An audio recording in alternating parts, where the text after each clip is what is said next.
Modern water-saving irrigation technology is adopted in central China's Henan province to assist the sowing of autumn grain amid drought caused by days of high temperatures. At an agricultural demonstration zone in Huaxian County, a two-wing translational sprinkler irrigation machine is used to water the cornfield.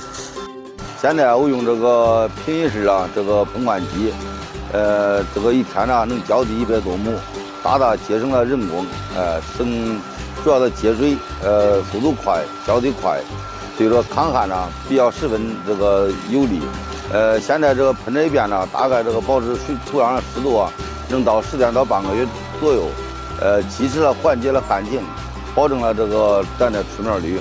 At Zhengda Modern Agricultural Park in Huaxian County, semi-fixed sprinklers, translational irrigation machines and real sprinkler irrigation machines are applied for different crops. 我们园区主要通过这3种灌溉方式，1-2天之内完成整个园区的1100亩土地浇水灌溉。这个花生、大豆、双子叶作物来说，有条件的话，最好采用喷灌。喷灌呢，一是保持土壤湿润，不板结，利于出苗，确保了一播传苗、苗传苗壮，为生产打下了一个坚实基础。同时，喷灌有利于节水增效，节省生产成本。